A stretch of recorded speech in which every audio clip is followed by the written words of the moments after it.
Pode iniciar, doutor. Boa noite a todos vocês que nos assistem. Iniciamos agora mais um Justa Questão, o programa de debate da Escola Judicial do TRT da Primeira Região. Meu nome é Fábio Rodrigues Gomes, eu sou o juiz coordenador pedagógico da EJUD 1 e hoje, no nosso 37º programa, traremos aqui um debate em torno de um assunto bastante específico, difícil, mas extremamente importante para a Justiça do Trabalho e também para o país como um todo, que é o trabalho portuário. Falaremos sobre saúde, segurança e automação, num tema que envolve a logística, a estrutura de escoamento, de produção, de importação de produtos, algo extremamente crucial, né, para a saúde da nossa economia aqui no Brasil. E para tratar desse tema aqui no dia de hoje, temos ilustres convidados, né, começando com o meu querido amigo e já conhecido de todos do direito do trabalho, o desembargador e professor Homero Batista, de São Paulo, né, do TRT2, que está aqui nos dando a honra de sua presença. Também temos a presença do representante do Ministério Público do Trabalho, né, o doutor Maurício Coentro Paz de Mello, né, ele é um especialista também em trabalho portuário, trabalha com isso junto ao Ministério Público. E, para quem não sabe, ele é filho da nossa colega aposentada Aurora Coentro, eu já tive a honra de ser juiz substituto há uns 20 anos atrás. Também teremos a participação do doutor Lucas Reino da Silva e da doutora Silvana Alves, dois advogados também especialistas em trabalho portuário, que trabalham junto à OGMOS, a esses órgãos que estruturam esse trabalho tão importante para o direito do trabalho brasileiro e para a justiça do trabalho como um todo, que acaba tendo que lidar com eventuais conflitos que surjam nessa área de atuação. Então, sem maiores demoras, pela nossa ordem de apresentação aqui, eu passarei a palavra para o doutor Homero para que ele inicie sua exposição. Homero, mais uma vez, muito obrigado pela sua gentileza de estar aqui, disponibilizando seu tempo para que nós possamos aprender um pouquinho, né, sobre a sua opinião do trabalho portuário, e fique à vontade. Obrigado, Fábio. Espero pagar uma parte da dívida de gratidão. Você é sempre muito gentil, me convidou para vários eventos, nem sempre foi possível conciliar tudo, mas eu estou muito honrado de estar no Justa Questão. 37ª, que responsabilidade. Não é fácil organizar eventos com constância, né? A plateia, quando vê, pronto, às vezes até reclama de um assunto ou de outro, não tem noção da complexidade dos bastidores. Fábio está de parabéns. A Escola Judicial do TRT da Primeira Região, muito atuante, sem contar, para quem não sabe na plateia, que eles estão agora, nesse exato momento, tomando conta de 56 novos juízes do trabalho substitutos que tomaram posse nacionalmente. As posses ocorreram dia 26 de julho, e o Rio de Janeiro está lá com o segundo maior contingente, com 56, para tomar conta da EJUD não é fácil. Então, parabéns, o dia 29 de julho chegou e nós temos a honra aqui de participar.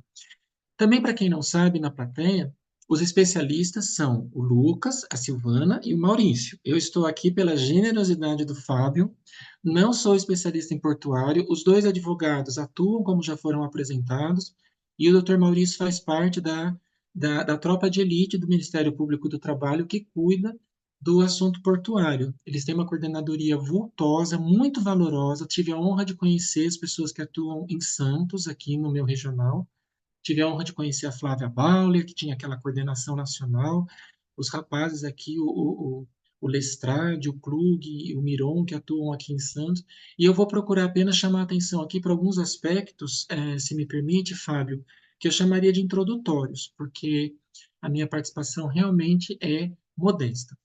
Não fui juiz do trabalho de primeira instância em Santos, nem nas cidades aqui do estado de São Paulo que apreendem alguma parte do porto. Porque o Porto, não sei se todos sabem, pega um trechinho de Cubatão, ele pega um trechinho do Guarujá. Aqui tem uma geografia capciosa aqui para quem conhece a Baixada Santista. Nós também na segunda região temos Praia Grande e São Vicente, mas aí sem esfera do Porto, talvez com alguns assuntos de terceirizados. E a 15ª região tem São Sebastião, a primeira cidade, a primeira comarca fora da segunda região. Essa nossa geografia faz com que sejam juízes muito capacitados, ali, muito especializados, que atuem nesse regional.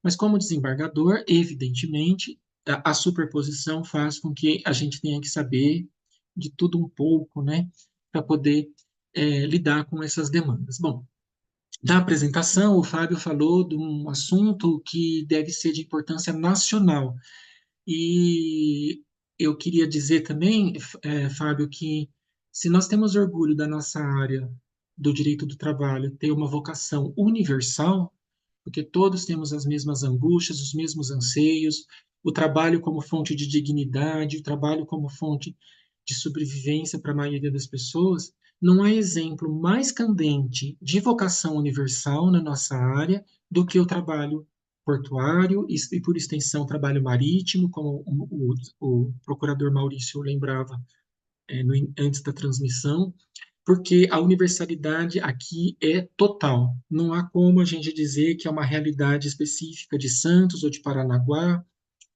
ou de algum porto brasileiro. Então, por isso, eu valorizo muito esse estudo que nós tentaríamos enfrentar hoje, as peculiaridades da embarcação passar e o trabalhador ficar. Então, é um empregador sem rosto, como eu falo em algumas aulas, ele tem todas as características da relação de emprego, menos o empregador, então, uma situação bastante peculiar. Então, dito isso, reiterada aqui a minha gratidão, a minha alegria de estar entre os amigos da primeira região, eu tenho 5 palavras-chave para compartilhar, que eu anotei aqui, muito provavelmente fora da especialização dos 3 amigos que me sucederão. O primeiro item, para quem gosta das MRs, para quem dedica bastante energia ao estudo das normas regulamentadoras, que é uma bandeira que eu tenho carregado na Faculdade de Direito do Largo de São Francisco, é para lembrar que as MRs elas não foram concebidas para CLT, embora elas sejam normas regulamentadoras de uma lei de 77 que inseriu uns artigos na CLT, não se deve enxergar o conjunto de MRs como um decreto regulamentador de uma lei. Ficaria muito reducionista essa interpretação, como se as normas de saúde, higiene e segurança do trabalho fossem apenas para o emprego formal seletizado.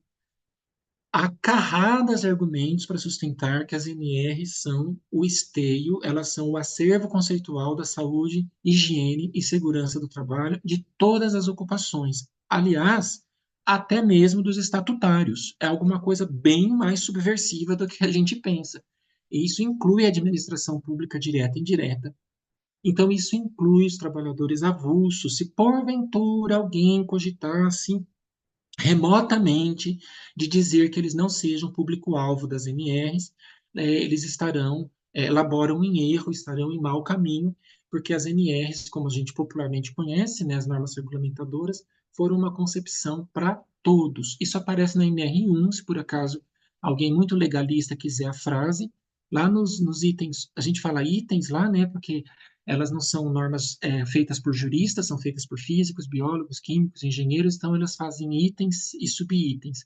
Então, lá no 1.1, elas falam que tem a destinação de fazer esse alicerce conceitual, esse acervo conceitual para todas as profissões, atividades e trabalhos em geral.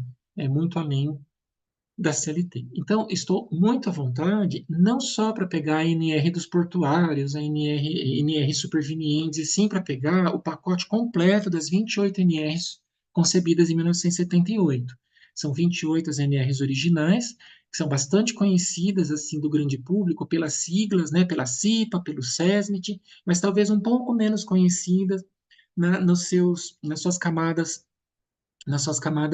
mais profundas. E com isso eu chego à segunda palavra-chave, a ergonomia. Eu ia falar a penosidade, né? Mas a ergonomia, como a NR17, que muitos sabem pelo número, mas como o ramo que estuda o conforto, a adequação do ser humano ao trabalho.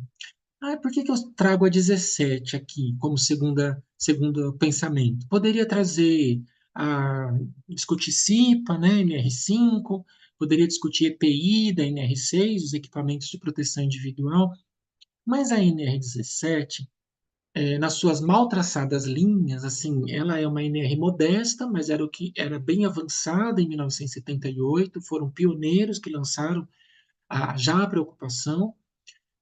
Ela tem umas reflexões que podem e devem ser utilizadas num ambiente de sobrecarga física, a saber, nós não temos o peso em quilogramas fixo como a gente gostaria de ter para facilitar os nossos trabalhos nas petições iniciais, nas defesas e nas sentenças.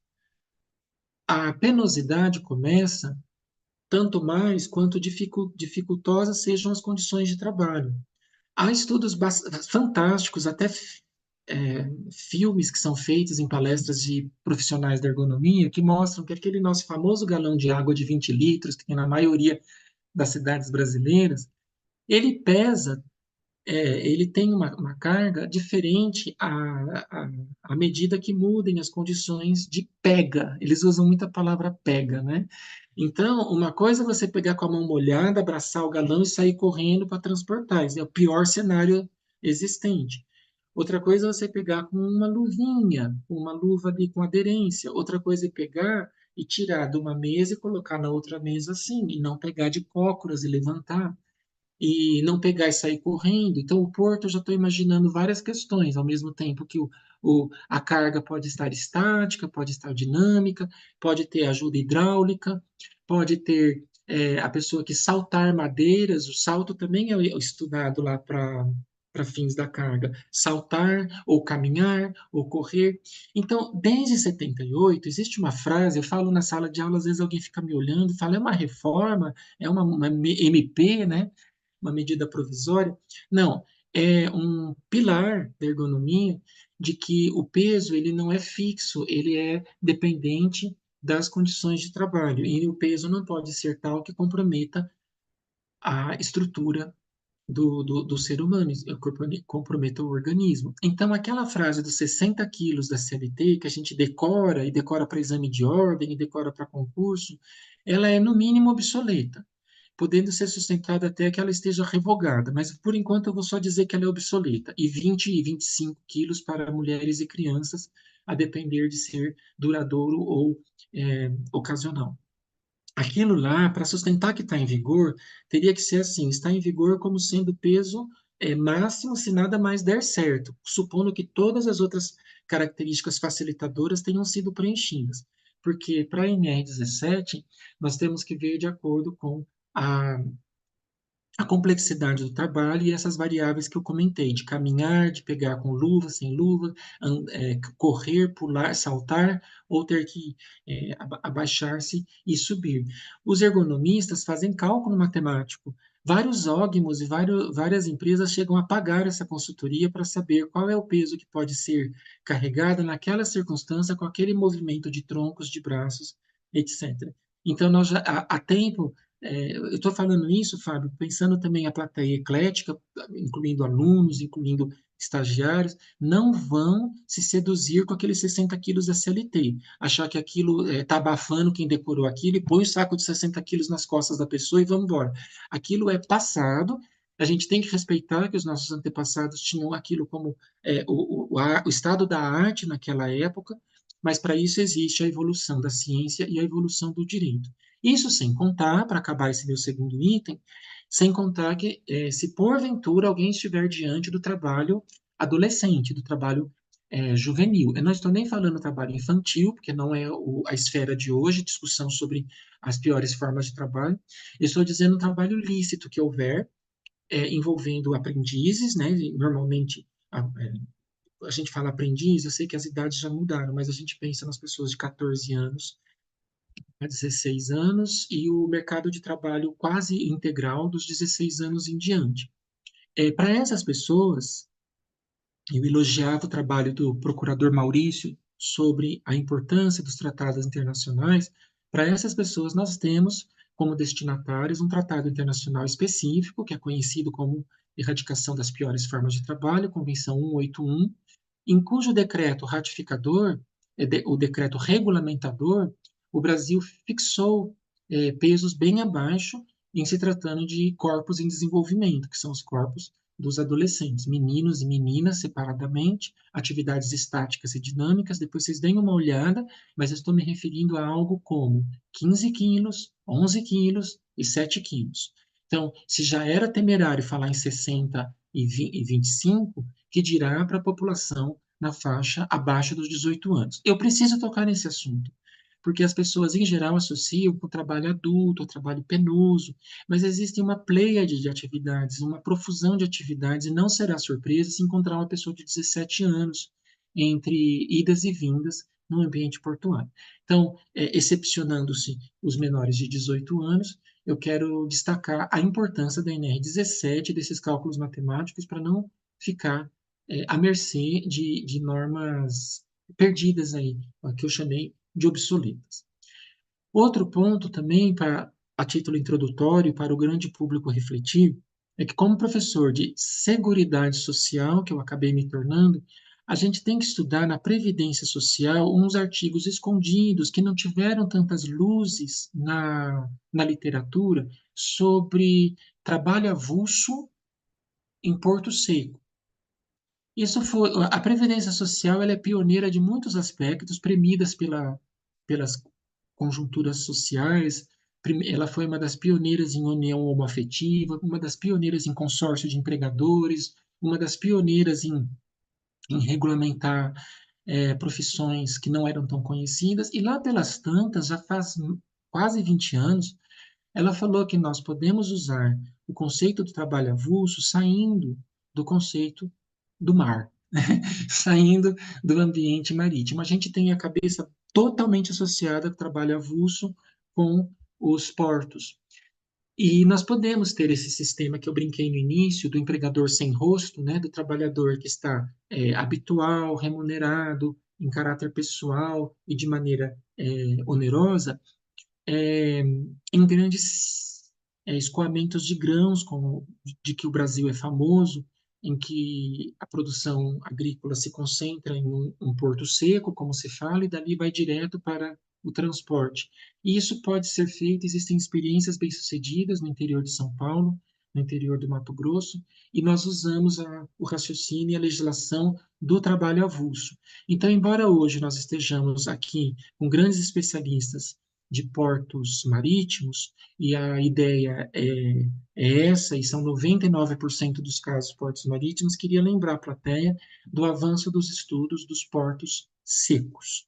E a falta de melhor legislação, a norma previdenciária, quando ela falou que pode ter guindasteiro, capatazia em Porto Seco, ela tentou lançar luzes sobre essa forma diferenciada, essa forma criativa, vamos dizer assim, de uso da legislação já conhecida para trabalhos não necessariamente marítimos.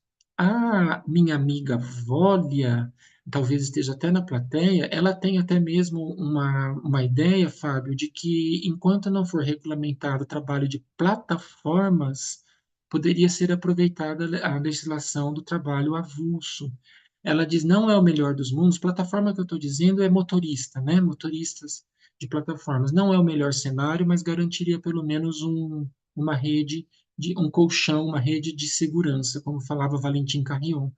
Então, o trabalho avulso é um estudo interessante, importante, não só para as pessoas voltadas para os portos, ele pode solucionar outros assuntos. Quarto item, a penosidade.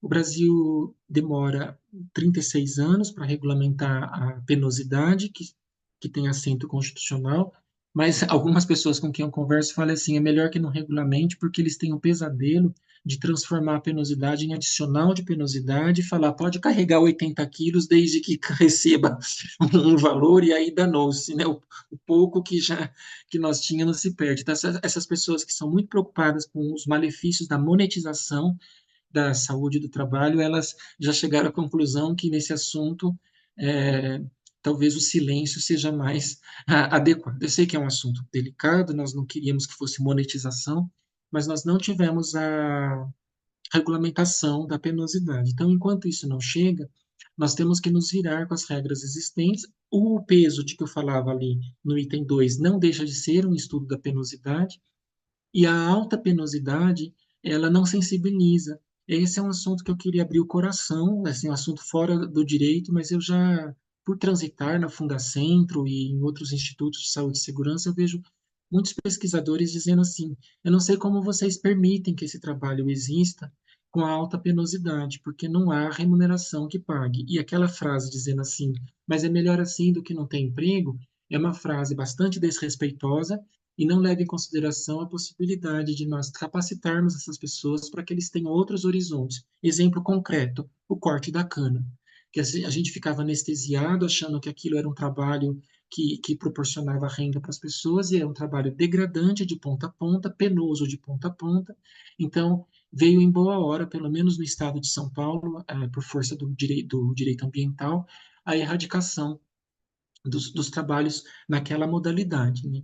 E essas pessoas devem ser ajudadas, orientadas e capacitadas para as demais ocupações. Então, é muito triste, eu imagino, para as pessoas que dediquem a vida, como a doutora Silvana e o doutor Lucas, ver uma associação entre o trabalho portuário e o trabalho penoso. Essa associação deve ser quebrada.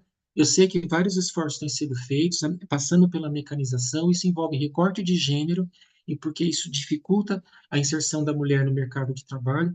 Então, essa alta penosidade precisa ser combatida, equacionada, e se houver realmente um núcleo, uma célula de penosidade elevada, ela deve ser eliminada, mudada, e não jogada naquele raciocínio antigo de que ruim com esse emprego, pior sem ele.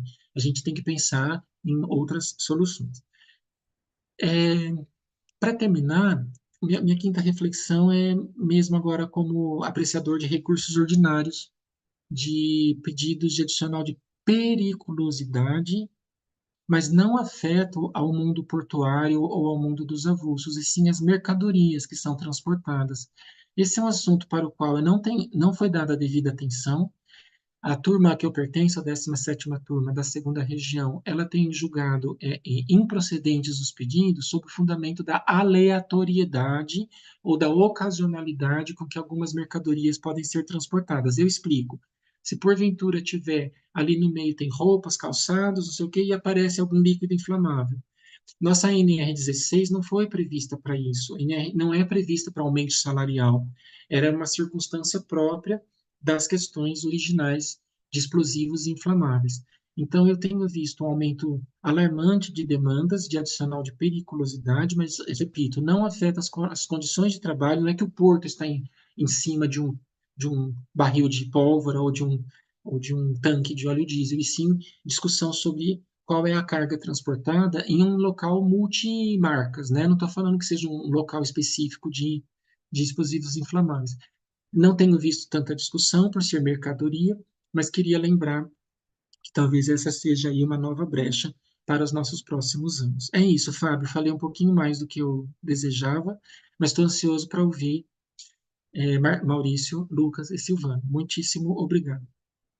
Obrigado, desembargador Mero. Eu que agradeço mais uma vez a sua participação.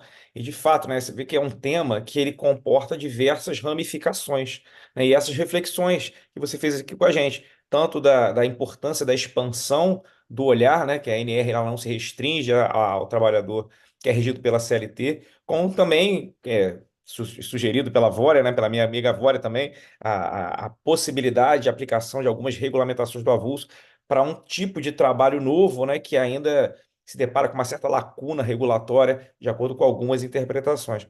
Então, de fato, é um tema que ele amplia e permite essa visão, esse horizonte bastante alargado e, obviamente, difícil de ser arrumado na prática, como tem acontecido na 17ª turma do TRT da segunda região.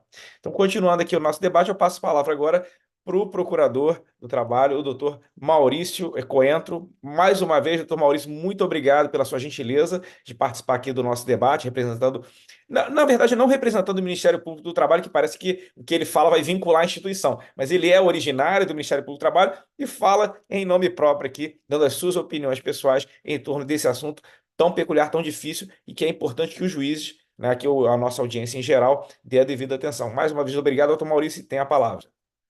Bom, boa noite a todos os presentes aí, agradecer. Primeiro, cumprimentar o desembargador Mero Batista, parabéns aí pelas colocações, bem importantes, até uma eu já vou pegar para dar o início aí no que eu pretendo falar, a doutora Silvana, também sempre o doutor Lucas Renner, um advogado brilhante da área portuária, cordial, às vezes litigante conosco, mas sempre com teses e debates jurídicos muito interessantes, que acho que são mais importantes. Também queria agradecer o convite da escola, claro, não falo pelo Ministério Público, já fui coordenador da Coordenadoria Nacional do Trabalho Portuário, hoje não estou mais, mas tenho uma experiência agregada que vou tentar aqui compartilhar um pouco com vocês, e parabenizar também, doutor Fábio, cumprimentando e parabenizando pela organização do evento. Fiquei muito surpreendido com o material que foi colocado à disposição dos palestrantes debatedores aqui, né? Muito bom o material, uma compilação muito interessante dos artigos, jurisprudência, acho que isso acaba orientando bastante.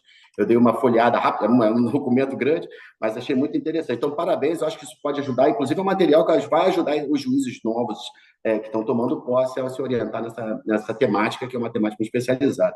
E parabenizando também aí o TRT como um todo, para capacitar juízes para trabalhar nessa temática, né? Eu comecei aqui um pouco na prévia falando da dificuldade que é trabalhar no setor portuário, né? Para advogados, procuradores e magistrados, né? O Ministério Público do Trabalho tem uma coordenadoria especializada. Infelizmente, não há na organização do Judiciário Trabalhista uma vara do trabalho portuário. Seria muito interessante que o trabalho portuário marítimo fosse uma vara. Existem cidades que merecem, têm volume de procedimentos e processos capazes de justificar uma vara do trabalho especializada.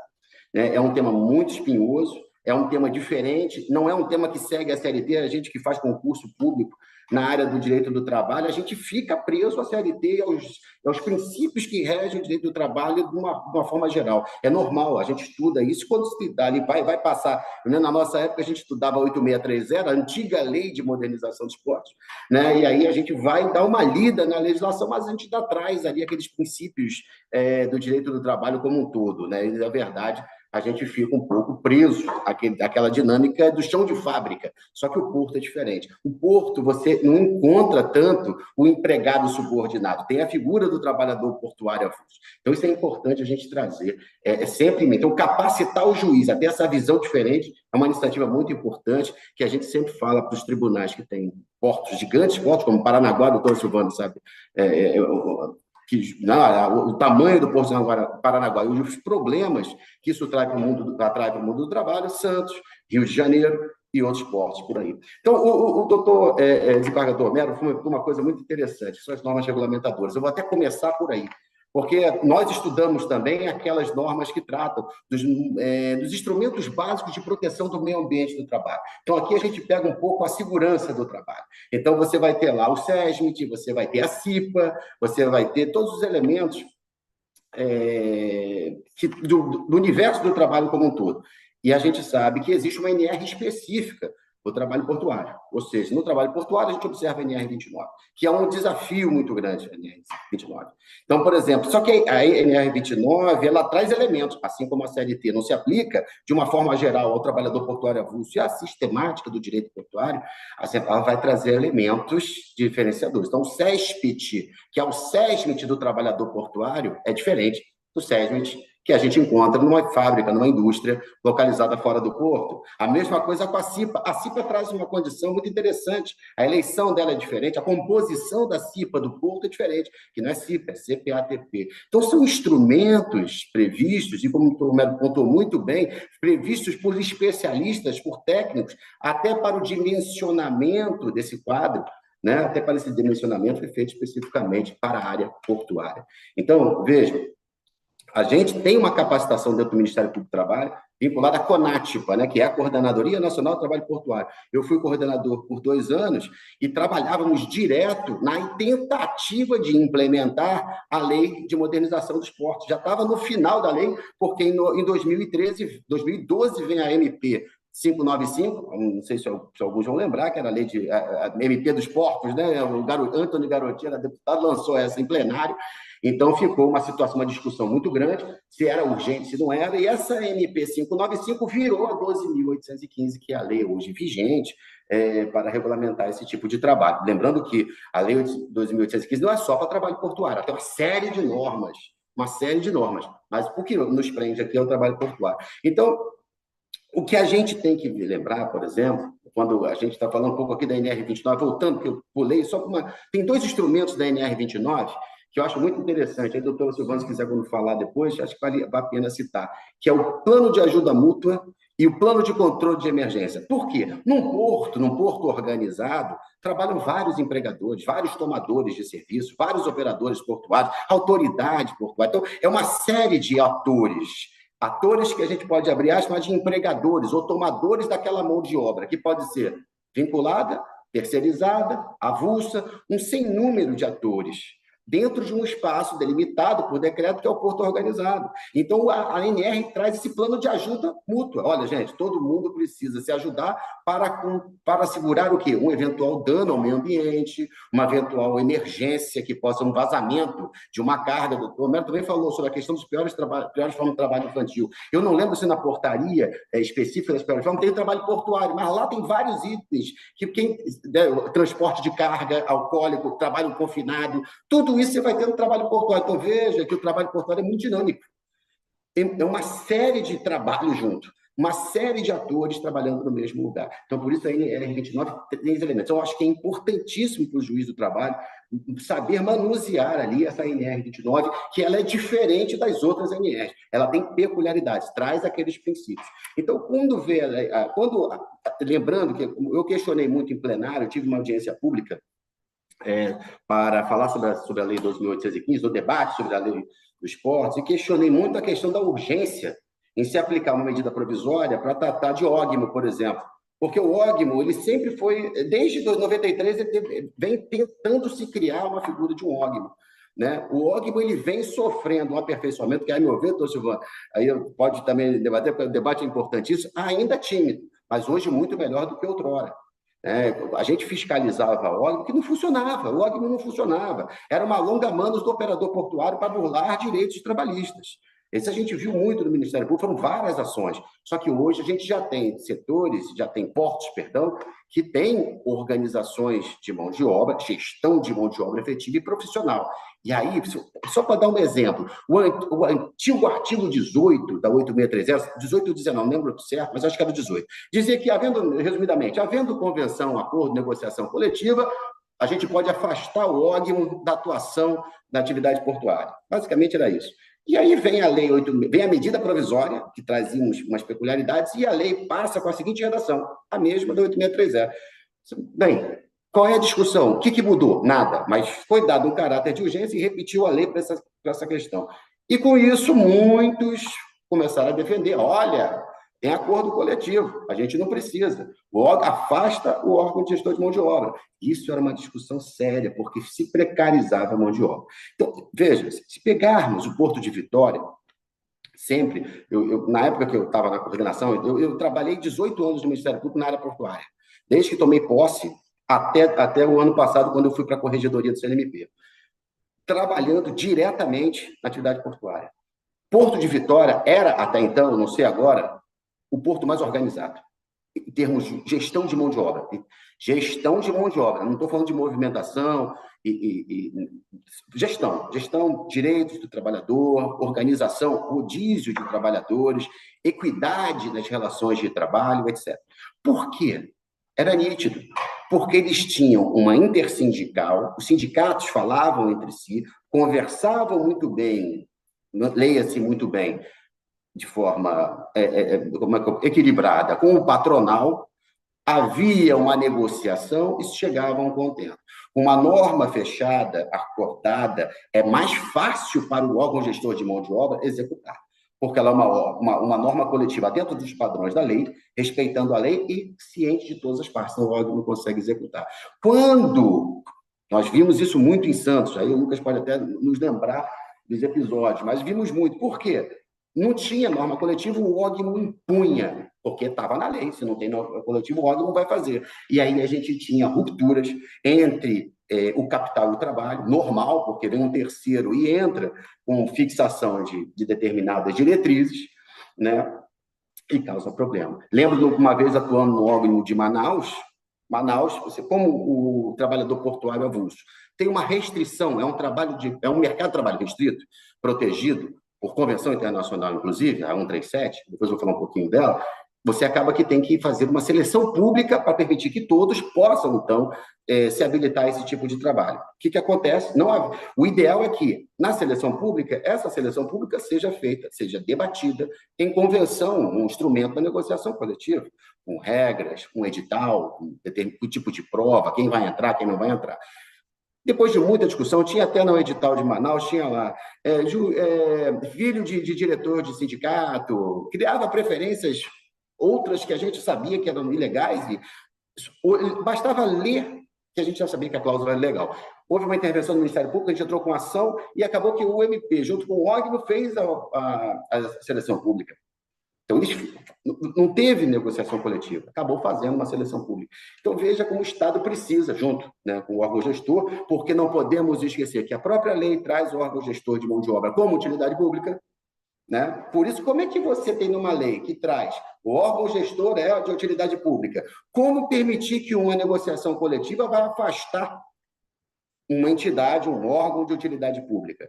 E aí, quando eu falei da Convenção 137 da OIT, que ela é muito importante, gente, eu acho que talvez mais importante que a Lei 2.815, porque ela traz o tema do nosso debate aqui, que aqui é saúde e segurança, mas a gente trata de a modernização dos portos, esse avanço da tecnologia. A 137 já trazia essa previsão, né? A gente sabe aqui, shipping 4.0, porto automático, porto sem empregado, porto sem trabalhador, tudo automatizado, inteligência artificial, etc, etc, etc. Lá em 1973, quando a OIT discutiu isso na convenção. E lembrando que a OIT se preocupava com um detalhe muito importante, pessoal, que aí eu acho que é o detalhe que deve ser levado em consideração. Cidades inteiras vivem do porto. Paranaguá, Santos. Imagine essas cidades sem uma atividade portuária. Rio de Janeiro é um pouco diferente. Rio de Janeiro tem um porto grande, né, dentro da cidade. Então, o porto vai acabar, ou vai ter empregado nenhum, a cidade vai sobreviver. E Santos? Será que Santos sobreviveria a zero trabalho portuário? Então, você tem nessa convenção a previsão de uma renda mínima, né, de um controle de assiduidade, e ciente também que haveria uma migração do trabalho portuário avulso para o trabalho vinculado. A gente vê essa discussão, a gente vê o trabalho portuário avulso perdendo força na história. Por quê? Porque perdeu-se não vou dizer que perdeu, tá, pessoal? Quer também a gente avançar no tempo, mas a sazonalidade diminuiu. Hoje, com a containerização da economia, hoje está tudo em container. Produtores despacham seu açúcar em container, café em container, grãos em container. Então, está chovendo, para a operação. Hoje isso é difícil. Então, você tem sempre operação. Então, você precisa sempre de trabalhadores. Tentando aqui dar esse cenário, né, para ver que a gente precisa, quando eu trabalhar lá, o juiz do trabalho, ciente de uma demanda, de um trabalhador portuário avulso, de um vinculado, vai vir aquele, olha, entrou fora do sistema, o que é fora do sistema? Então, para entender todo esse imbróglio técnico especializado, eu acho que vale a pena. Claro, a Constituição ali como modo geral, mas a Lei 12.815, óbvio, a Convenção 137, da OIT, que é uma convenção pequena, curta, mas que traz elementos importantes como renda mínima, eu disse aqui, controle da atividade, essa necessidade de proteção do mercado de trabalho contra a automação. Isso está na nossa Constituição, isso é uma onda que a gente vem sentindo, né? Nós, os cidadãos, a violência, como vem crescendo, a marginalização das pessoas, a ausência de emprego e renda. Então, é importante proteger esse cidadão, não só na atividade portuária, como outros aí tem também. E, claro, a NR29.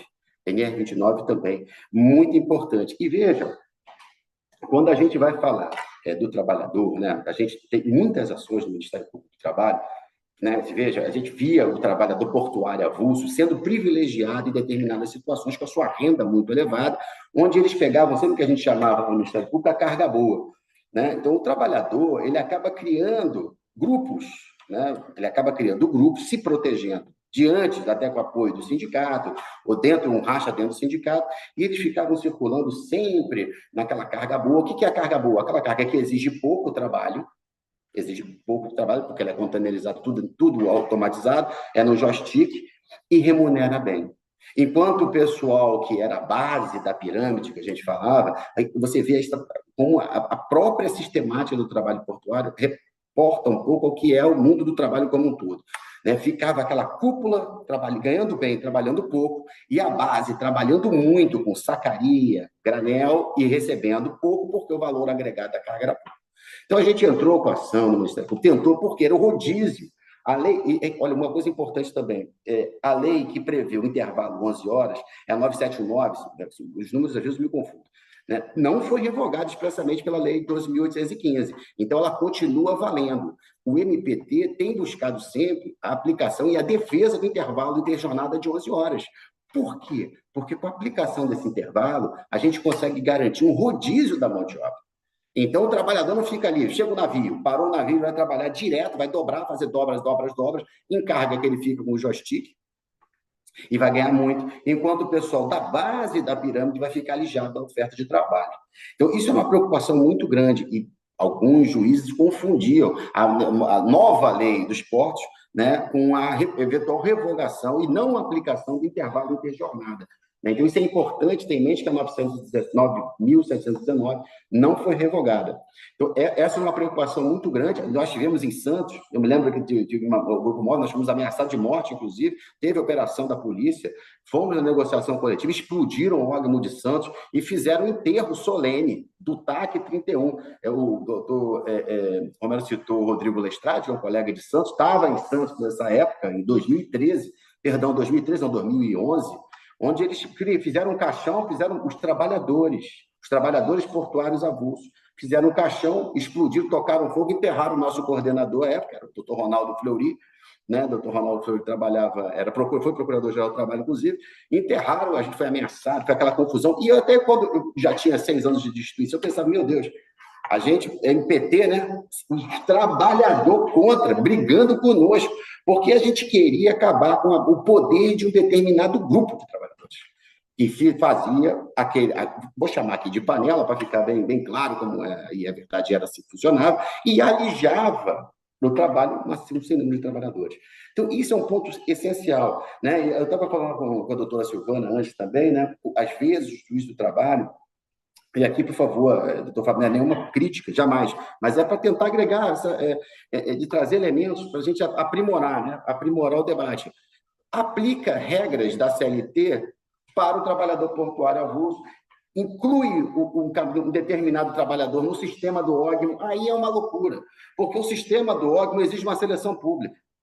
Então, como é que você vai colocar um trabalhador por uma decisão judicial? Existe uma ordem, olha, era uma guerra, porque quando o juiz determinava a inclusão, ele recebia um número, mas aonde ele ia ficar? Porque isso influencia na chamada do trabalho. Então, veja, que o trabalho portuário ele tem uma série de nuances. E realmente aí eu digo que é difícil ser OGMO. É difícil ser órgão. A gente cobra muito, o MPT cobra muito dos órgãos gestores de mão de obra, justamente para aprimorar, mas também cobra dos sindicatos a melhoria da negociação coletiva. Um debate muito recente, aliás, gente que não é recente, né? O Dr. Lucas sabe muito bem disso, é a questão da prioridade e da exclusividade. Já vinha, o que acontece?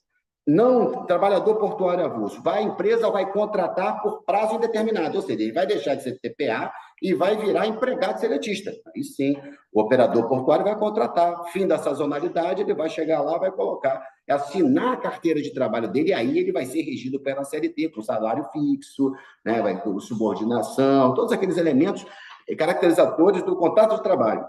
Para chamar o empregador, o operador portuário, no caso, tem que chamar da lista do OGMO. Aí vem a discussão. Bom, por que da lista do OGMO? Por causa da Convenção 37. A Convenção 37 já falava que uma entidade, aí cada país vai se resolver, vai ter a matrícula daqueles trabalhadores que trabalham no porto. Mas por que isso? O doutor Romero falou muito bem. Por quê? Porque para trabalhar no porto é especial e mexe com o meio ambiente de trabalho. Você tem que ter uma capacitação, todo um trabalho, um regramento, um trabalho especial. Então, você trabalhar no posto tem que ser capacitado. Então, o OGMO capacita, está na lei, está na convenção, o OGMO vai capacitar. Nossa 12.815 também repete 8.630, vai capacitar. Então, esse trabalhador TPA, vinculado ao sistema OGMO, quando ele vai para o empregador, ele vai capacitar. Aí fica essa discussão. Bom, e se não tiver ninguém querendo? Pode chamar de fora do sistema? Preferência ou exclusividade. Nós, da MPT, apesar da literalidade da lei, está lá, é exclusividade, então, se não tiver ninguém do OGMO interessado, o operador não pode chamar ninguém para vincular.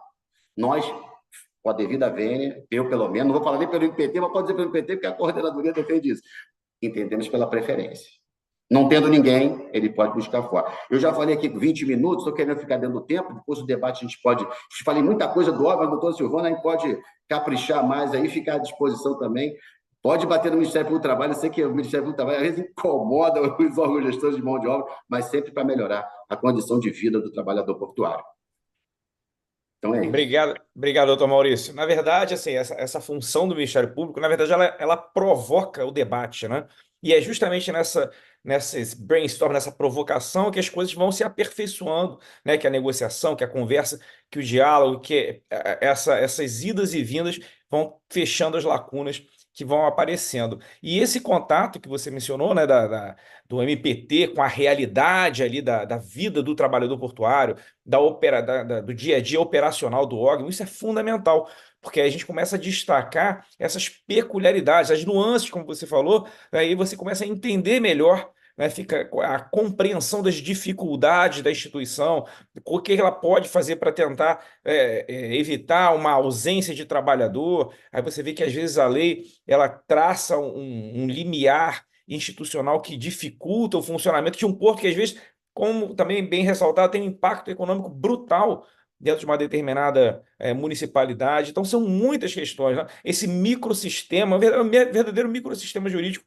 dentro do direito portuário, né, do trabalho portuário. Então, de fato, assim, é algo que a gente tem que olhar com cuidado e com atenção para justamente ter essa humildade, né, de saber que existem muitas questões que permitem, que exigem que um especialista chegue próximo de nós e nos dê uma orientação, ao menos para a gente ter uma reflexão um pouquinho mais profunda. Então, obrigado mais uma vez, Maurício, pela sua participação. E agora eu passo a palavra para o doutor Lucas Renio, que junto com a doutora Silvana Alves, né, são dois advogados especializados nessa área de atuação desse segmento econômico do nosso país, com especificidade dentro do trabalho portuário. Então, doutor Lucas, muito obrigado pela sua gentileza de estar aqui no dia de hoje e, por favor, pode fazer as suas considerações. Boa noite a todas e todos. Doutor Fábio, a gratidão é toda minha. É uma honra estar aqui participando desse evento e gostaria de cumprimentar a doutora Silvana, advogada experiente, num porto que tem uma movimentação fantástica, que é o de Paranaguá, um dos maiores portos do Brasil. Professor doutor Homero, porque eu nutro grande admiração, um mestre, considero ele como um mestre. Pouquíssimas pessoas têm a formação profissional, a trajetória profissional e acadêmica do professor Homero, e além de todo o currículo dele, ele ainda tem predicados que são muito nobres, que também são raros em seres humanos, principalmente nos grandes homens públicos, que são a acessibilidade e a humildade. Ele disse que a apresentação dele seria modesta, mas a verdade ele que é muito modesto, e o professor Dr. Homero é um dos grandes, um dos monstros do direito do trabalho no Brasil e no mundo. Dr. Maurício Coentro, que também tem uma experiência riquíssima em termos de não só de trabalho portuário, mas de trabalho marítimo também. Teve uma passagem brilhante como coordenador da CONATPA. Inclusive, salvo engano, foi na vossa coordenação que foi lançado um livro, o primeiro livro, em comemoração aos 10 anos da CONATPA, salvo engano. E uma experiência valiosíssima, doutor Maurício Coentro. É sempre uma satisfação participar com ele, seja de eventos ou de discussões administrativas ou judiciais, sempre em alto nível. Doutor Maurício, sem dúvida, é um dos maiores especialistas de direito do trabalho portuário no Brasil. Inclusive, eu sempre rendo minhas homenagens aqui à CONATPA do MPT, que é uma coordenadoria realmente com uma especialização refinadíssima em termos de porto, de relação capital-trabalho no porto, e grande parte dos maiores especialistas em trabalho portuário estão lá na CONATPA, no MPT. Bom, o Dr. Fábio utilizou uma expressão que eu gosto muito, que é microsistema. Eu costumo dizer que na relação capital-trabalho do porto nós temos um microsistema de tutela laboral-ambiental portuária. O direito portuário é um universo à parte e o trabalho portuário é um mundo à parte dentro desse universo. E a EJUDE do TRT1, que dá uma atenção valiosíssima, e aqui, doutor Fábio, quero lhe parabenizar a EJUDE do TRT Primeira Região na vossa pessoa, pela atenção, pelo cuidado que existe com relação a essa temática do trabalho portuário. Eu tive a oportunidade de lecionar num curso sobre trabalho portuário há alguns anos, em 2021, se eu não me engano, E, inclusive, o aluno mais aplicado, que mais se destacou na época, foi o hoje desembargador, Dr. Maurício Drummond. Aulas riquíssimas, uma experiência valiosíssima. E hoje, mais uma vez, a EJUD do TRT Primeira Região demonstrando o quanto valoriza essa temática tão diferenciada e importante que é do trabalho portuário. Então, dentro de toda essa especificidade, nós temos também no campo laboroambiental toda essa peculiaridade com relação ao trabalho portuário. Então, esse microsistema de tutela laboroambiental portuária é formado pelas leis ordinárias números 12.815 de 2013, que é a Lei dos Portos, nova Lei dos Portos, que já não é mais tão nova assim, substituiu a Lei de 93, a Lei 8.630 de 93, que era a Lei de Modernização dos Portos, a Lei 9719 de 98, que trata sobre questões gerais de saúde e segurança do trabalho, foi mencionada pelo doutor Maurício, inclusive teve uma importância num determinado momento histórico muito alta com relação aos ógmos, porque, vejam, o trabalho portuário é tão complicado e carregado de história, inclusive o sindicalismo marcado por um anarco-sindicalismo moderno, muitas pressões sindicais, o doutor Maurício falou um pouco sobre o enterro, por exemplo, que houve do MPT em Santos, e realmente existe uma pressão muito forte nesse âmbito do movimento operário, mas o fato é que a Lei de 93, uma das grandes mudanças com relação ao trabalho portuário foi justamente a instituição dos ógmos, para que os ógmos substituíssem, com relação ao trabalho portuário avulso, os sindicatos. Era um sistema secular, inclusive que não era exclusividade do Brasil, historicamente já havia esse sistema de outros países, como Portugal, por exemplo. O Brasil herdou muito, quase que 100% do sistema de relação capital-trabalho no Porto de Portugal. Então, uma das maiores mudanças, ou podemos dizer, a mudança mais marcante com relação ao trabalho portuário na Lei de Modernização dos Portos, foi justamente a criação dos ógmos para que essas novas entidades substituíssem os sindicatos na gestão do trabalho avulso, do trabalho portuário avulso, que era no sistema de closed shop. Só quem era sindicalizado trabalhava. Era necessário ter um número, uma licença das antigas DTMs, Delegacia de Trabalho Marítimo, mas mesmo que o trabalhador tivesse essa inscrição na DTM, se ele não conseguisse se sindicalizar, se ele não conseguisse ser admitido na entidade sindical, ele não trabalhava. Isso, inclusive, gerou, por exemplo, em Santos, uma greve de fome dos bagrinhos, que eram trabalhadores que tinham conseguido a inscrição na DTM, mas por questões políticas, questões de favorecimento, que eram muito próprias dos sindicatos na época, eles não conseguiram ser recebidos, ser admitidos nos sindicatos ativadores, então não conseguiam trabalhar. Então, a Lei de 98, na época, ela teve uma relevância muito forte, porque além de questões relacionadas à saúde e segurança no trabalho, ela também reconfirmou ou disse novamente o que a Lei de 93 já havia dito, que a escalação dos trabalhadores portuários avulsos só poderia ser realizada pelos ógmos. Então, vejam, tamanha era a disputa, tamanha era a complexidade da questão, que foi necessário, 5 anos depois, uma outra lei surgir para confirmar aquilo que a Lei de 93 já dizia: escalação e gestão do trabalho portuário avulso só deveria ser feito através dos ógmos. Então, essas duas leis fazem parte do microsistema de tutela laboroambiental portuária. Temos também as normas da OIT, e, na minha opinião, inclusive com respaldo de decisões do STF, normas que têm status supralegal, que são tratados internacionais que tratam ou que abordam direitos humanos. Penso que não há uma margem, pelo menos razoável, de argumentação para dizer que as normas da OIT não envolvem direitos humanos. Então, nós temos aí a Convenção OIT 137, a Convenção OIT 152 e as recomendações do OIT 145 e 160, 160. São normas internacionais que fazem parte desse microsistema de tutela laboroambiental portuária. E, para finalizar, temos também o professor Dr. Homero, que é um grande defensor e apreciador das NRs, a NR 29. Inclusive, não obstante essa questão do caráter supralegal das normas da OIT, falei aí sobre 4 delas, ou com mais destaque para as convenções, ratificadas pelo Brasil, 137, 152, mas nós sabemos que no âmbito do direito ambiental do trabalho, nós temos a hierarquia dinâmica das normas. Então, não obstante, em determinado momento exista um conflito entre normas, por exemplo, entre a NR29 e a Convenção 8137, podemos defender que a NR29, mesmo que hierarquicamente ela esteja num patamar inferior, por se tratar de um ambiente, de uma discussão, de um sistema de tutela laboral-ambiental, a NR29 ela vai prevalecer sobre a Convenção 8137 ou sobre a Lei número 12.815 de 2013. Do ponto de vista gestáltico, o trabalho portuário é complicadíssimo, é delicadíssimo. O Dr. Maurício falou um pouco sobre isso também.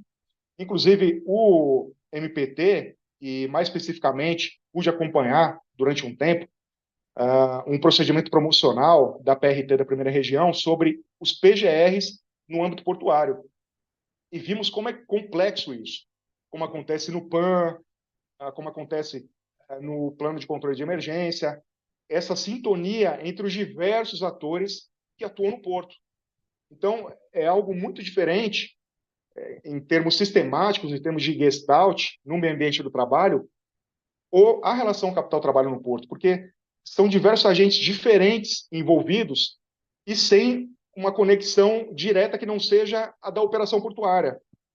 Não existem ali, via de regra, grupos econômicos ou qualquer outro interesse que os ligue que não seja a movimentação da carga de forma segura e segura para todos, para que não haja acidente, para que não haja prejuízo à vida humana, à rigidez física e também para que não haja prejuízo às cargas e também, por que não dizer, à reputação do país do comércio exterior, até mesmo porque mais de 90% do comércio exterior brasileiro passa pelos portos. Então, imaginemos como funciona nos portos. Primeiro que são trabalhadores ali atuando, interagindo, trabalhadores com vínculos diferenciados contratuais. O professor Homero falou também sobre o trabalho avulso nos portos secos, a NR29, é importante destacar que a NR29 ela tem uma previsão de que as disposições dela se aplicam para além da zona primária, para fora da zona primária, ou seja, para fora do porto molhado, vamos dizer assim. Dentro de uma determinada faixa dos terminais retroportuários, a NR29 também se aplica. É importante observar isso. E a questão do trabalho avulso, eu costumo dizer, sem ficar querendo puxar muito a sardinha para minha brasa, mas que não existe nenhum exemplo melhor ou maior de trabalho avulso do que o portuário. Tanto é que o trabalho avulso é dividido entre trabalho avulso portuário e não portuário. Mas o fato é que, embora dois trabalhadores, e nós tivemos isso em Santos, por exemplo, na estiva, durante um bom tempo, atualmente não, atualmente os terminais de contêineres do Porto de Santos, tanto da margem direita, que é a parte de Santos, o professor Homero, o senhor falou sobre isso também, quanto da margem esquerda, que é a do Guarujá, os terminais de contêineres, eles não contratam mais TPAs, trabalhadores portuários avulsos, para atividade estiva. Inclusive, a Lei 12.815 de 2013 reconhece cada uma das 6 atividades do trabalho portuário do artigo 40 da Lei 12.815 como categorias diferenciadas, mas, modestamente, eu entendo que não são categorias diferenciadas. São 6 atividades de uma mesma categoria que já é diferenciada, que é a categoria do trabalhador portuário. Então, por isso que eu costumo dizer atividade ou categoria, entre aspas, porque eu entendo que existe uma inconstitucionalidade na Lei 12.815, quando ela diz que cada atividade é uma categoria diferenciada. Inclusive, é interessante que, se formos validar essa questão da categoria diferenciada, teríamos categorias subdiferenciadas, porque quem conhece bem o trabalho portuário sabe que a capatazia ela é multifacetária. Então, no Porto de Santos, por exemplo, nós temos 3, 4 sindicatos de trabalhadores de capatazia. Temos o Sindaporte, o Sintraporte, o Sindogesp. Então, eu entendo que não é válido, que não é constitucional dizer que cada uma das atividades é uma categoria diferenciada. Mas o fato é que, embora trabalhadores avulsos e vinculados, quando a gente fala trabalhador vinculado portuário, é o trabalhador contratado a vínculo empregatício pela CLT, e durante um tempo em Santos houve um momento de transição em que os terminais já estavam interessados em contratar somente estivadores a vínculo pela CLT, mas houve uma fase de transição em que trabalhadores portuários avulsos e trabalhadores vinculados à estiva atuavam no mesmo navio. Então, isso já torna a movimentação do trabalho, a dinâmica totalmente diferenciada, porque são dois trabalhadores com mentalidades diferentes, com comandos também, ou melhor, com regimes diferentes. Então, isso já torna complexo o trabalho portuário. A interação entre trabalho a bordo, trabalho em terra, as máquinas envolvidas, a interação também com o armador do navio, os agentes que atuam também, os importadores, exportadores. Inclusive, é interessante destacar, quando falamos, e a EJUD do TRT1 foi muito feliz, doutor Fábio, quando escolheu esse tema, porque juntou duas temáticas, duas questões riquíssimas, que são meio ambiente do trabalho, saúde e segurança, e trabalho portuário. E o trabalho portuário, quando falamos de meio ambiente, e até mesmo partindo para uma visão mais holística de direito ecológico do trabalho, qualquer coisa que aconteça, qualquer poluição no campo laboral portuário, pode ter um risco, pensando em direito ecológico do trabalho, em relação ao porto-cidade, que foi mencionado também, pode ter um risco altíssimo, porque um trabalho mal feito, uma operação mal realizada, pode gerar uma contaminação no mar, pode gerar uma contaminação na fauna, na flora, porque muitos terminais portuários são contíguos, ficam muito próximos de ilhas e etc. Então, a importância do meio ambiente do trabalho portuário despoluído ou sadio transcende a relação capital-trabalho, vai muito além disso. Isso sem falar da parte econômica, quando partimos para a Lei Nacional de Políticas Ambientais, vemos também o conceito de poluição, de degradação ambiental, que é aquilo que afeta também as condições socioeconômicas, e qualquer acidente, qualquer desequilíbrio no meio ambiente do trabalho portuário pode gerar consequências desastrosas também para a economia e para as relações sociais, de uma forma geral, naquela região portuária. Então, a gestalt do trabalho portuário não é fácil, ela é complicada. E um exemplo bem interessante do princípio da informação, por exemplo, no trabalho portuário, é uma previsão de que o exportador ou o importador, ele, por exemplo, tem a obrigação, a NR29 prevê, de informar o OGMO, de informar a autoridade portuária sobre as cargas eventualmente perigosas, que eventualmente possam gerar contaminação, tem que informar para que sejam adotadas as providências necessárias. Então, toda essa conexão desses atores envolvidos torna o trabalho portuário muito complexo. Com relação ao navio ou o armador ele tem uma participação muito importante também com relação à rigidez ou ao equilíbrio do meio ambiente do trabalho portuário. Como eu disse, o trabalho portuário ele é realizado também a bordo.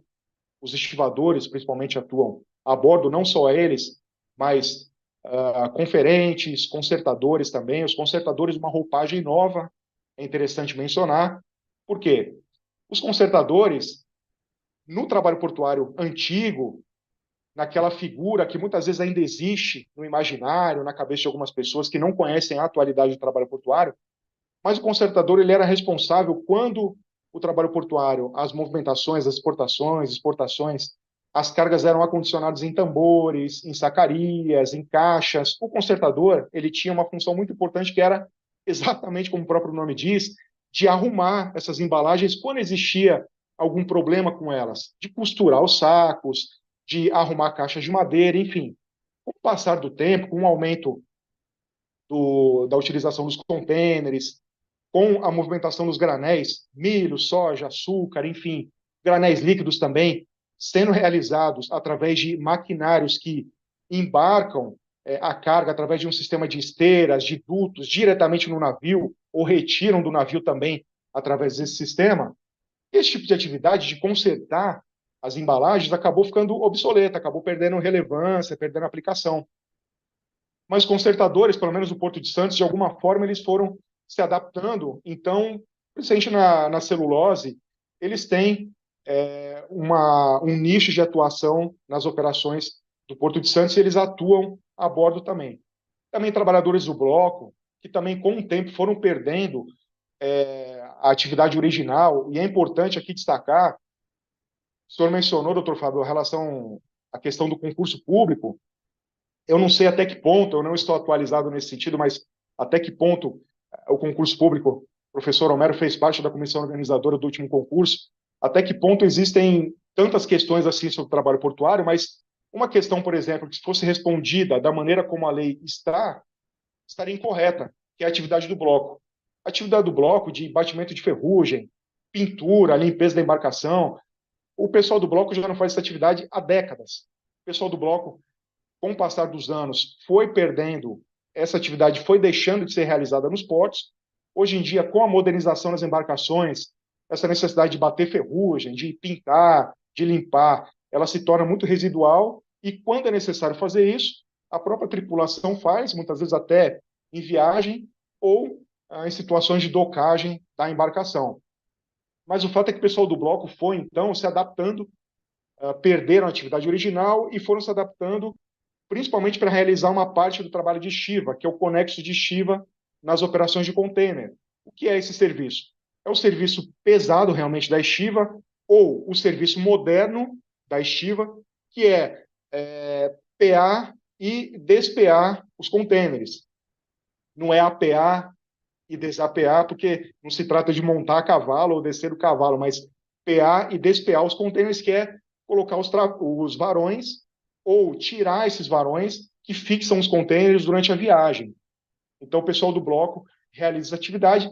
Se, porventura, num concurso público, houver uma questão no sentido de quais são as atividades do pessoal do bloco, e pode ter ali duas respostas corretas, ou duas interpretações aplicáveis. Uma é a que consta na lei, que está totalmente defasada, e outra, a que está realmente correta, com a primazia da realidade, com a realidade dos fatos, que é o pessoal do bloco realizar esse serviço do conexo de estiva. Então, existe toda essa conexão. Gostaria aqui, para encerrar minha fala, para não ultrapassar o tempo, de falar um pouco da automação, para linkar as duas questões, essa questão do microsistema de tutela ambiental portuária e a automação. Bom, o pai da medicina ocupacional, Bernardino Ramazzini, há séculos já falava sobre as doenças dos carregadores, avaliando os carregadores nos portos italianos, e o fato é que era muito comum serem associadas as doenças osteomusculares, questões, problemas de coluna, ou outros tipos de doenças, de patologias corporais ligadas ao carregamento do peso, porque essa era a realidade do trabalho portuário antigo, do trabalho portuário pré-modernização, podemos dizer assim, no contexto brasileiro. Mas o fato é que, atualmente, já não existe mais um trabalho com aquela configuração que foi destacada por Ramazzini e que, de fato, não só na época de Ramazzini, mas por muitos séculos posteriores, continuou vigorando. Aqui no Brasil, e não é muito diferente em outros portos mundo afora, podemos dizer que essa realidade, ela vigorou do saco nas costas, vamos dizer assim, ela vigorou praticamente até a metade do século passado. Porque da metade do século passado em diante, começou o advento do container e aí então a modernização das técnicas operacionais, dos equipamentos portuários, mecanização crescente e rumo à automação. A OIT, na década de 70, o Dr. Maurício comentou, foi pioneira e visionária de já vislumbrar que essas duas questões, da mecanização crescente e da futura automação, elas seriam decisivas para o trabalho portuário. Então, hoje, no Brasil, qual é o contexto? É um contexto de já estamos passando da mecanização em altíssimo nível para o advento da automação. Vejam, o Porto de Itapoá, que é um terminal de contêineres, que fica em Santa Catarina, o Porto de Itapoá é o primeiro terminal do Brasil, e salvo engano, da América do Sul, a ter operação remota de equipamentos de guindastes portuários. Tá? Então, aquela realidade que já existia desde o final do século passado em Rotterdam, por exemplo,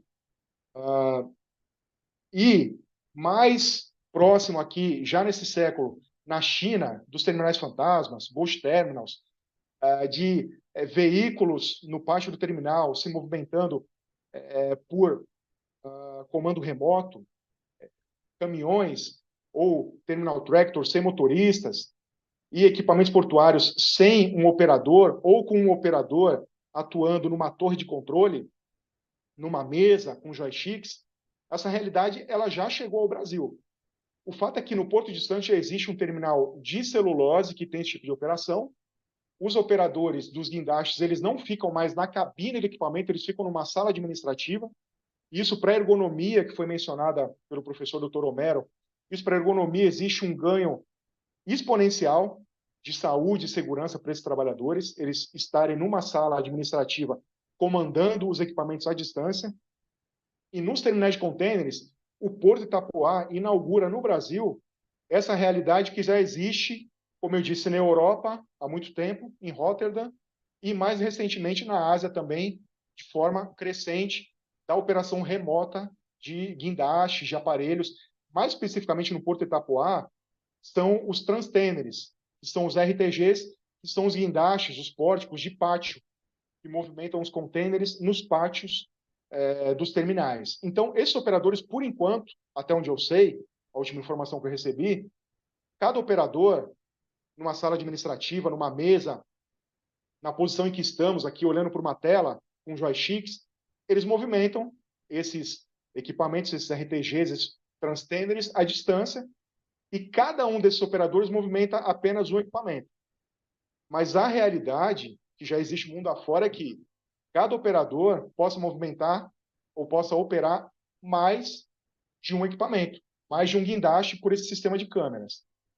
Então, isso é lógico, tem um impacto em termos de vagas de trabalho, e por isso também que a OIT montou o que eu chamo de um pacote protetivo, já prevendo esse impacto que haveria, tanto é que a Convenção OIT 137, a recomendação OIT 145, justamente o título delas é sobre as repercussões sociais com relação à mecanização e à automação nos portos. Então, o pacote protetivo, o que previu a OIT, que serve de parâmetro para o Brasil, e boa parte dessas indicações foi incorporada na lei de 93, algumas delas foram deixadas para trás na lei de 2013, mas o fato é que a Convenção OIT 137, a recomendação OIT 145, elas são faróis para o Brasil, para que o Brasil observe nesse avanço da automação. Requalificação profissional, porque alguns trabalhadores, talvez eles não tenham mais espaço na operação direta portuária, mas continuarão tendo espaço nos terminais portuários. Vou dar um exemplo. Manutenção de equipamentos em terminais portuários. É uma atividade importantíssima. Se para um portainer, um transtainer, por uma manutenção incorreta ou por algum imprevisto, isso gera um problema imenso para a operação portuária. Então, esse tipo de função, esse tipo de setor, é um setor atualmente muito valorizado de manutenção de equipamentos. Então, eventualmente, um ex-trabalhador portuário que não tenha mais espaço na operação portuária direta, na movimentação da carga, pode continuar tendo espaço no negócio portuário, na indústria portuária, numa área diferente. Redirecionamento profissional. A OIT preconiza isso também como uma boa saída. Ou seja, se não houver espaço, se não for possível que o trabalhador portuário continue na indústria portuária, que ele seja, então, encaminhado, que ele seja incentivado, apoiado para buscar emprego, buscar trabalho num outro setor, numa outra indústria. Uma outra questão também, incentivo à vinculação empregatícia, para que isso gere mais segurança, para que isso gere mais benefícios para os trabalhadores. E aí vem a questão da prioridade, que consta expressamente na Convenção OIT 137, e aí linkando com aquela questão do Tratado Internacional, por mais que a Lei 12.815 de 2013 diga que o sistema é de exclusividade, muito embora essa expressão, vejam, já existisse em 93, e analisando essa expressão exclusivamente, o TST disse, num dissídio coletivo de natureza jurídica de âmbito nacional em 2007, que o sistema era de prioridade em respeito à Convenção OIT 137, A palavra gera exclusivamente. Ela continua na lei de 2013. Mas, por mais que ela esteja lá, a Convenção 8137, com status supralegal de um tratado internacional sobre direitos humanos, direitos trabalhistas, ela prevalece, na minha visão, sobre a lei 12.815 de 2013. Fora outros filtros hermenêuticos pelos quais a exclusividade não passa. Filtro histórico, filtro constitucional, sistemático, teleológico, não passa por nenhum deles. O único filtro hermenêutico pelo qual a exclusividade passa é o literal. Sabemos que é o mais inapropriado de todos, é o mais pobre de todos. E aí, já para encerrar mesmo agora, doutor Fábio, eu gostaria de destacar, então, que as normas OIT são faróis nesse sentido, destacar a importância que teve o processo de modernização portuária, modernização das técnicas operacionais, dos equipamentos e também dos ógmos. Gostaria de encerrar falando sobre isso, mencionar aqui alguns números muito rapidamente. Nós podemos encarar esses números, essas fases, como pré-ógmo e pré-modernização, ou como pós-ógmo e pós-modernização, porque ambos são da mesma época, advieram da lei de 93, tanto o ógmo quanto a modernização portuária. Então, veja, uma tese de doutorado interessantíssima da USP, professor doutor Homero, que não veja que interessante, a multidisciplinariedade de um professor, o professor Áureo Pascoaleto Figueiredo. Ele cursou o doutorado em engenharia na USP, e ele ele estudou, elaborou a tese de doutorado dele sobre a segurança do trabalho com relação à automação no porto. E ele levantou alguns números, vejam só, com relação ao Porto de Santos. O número de acidentes no trabalho portuário avulso caiu de 1.133 no ano de 1990, ou seja, período pré-ógmo, pré-modernização, para 54. De 1.133 para 54 no ano de 2014, ou seja, era pós-ógmo, pós-modernização.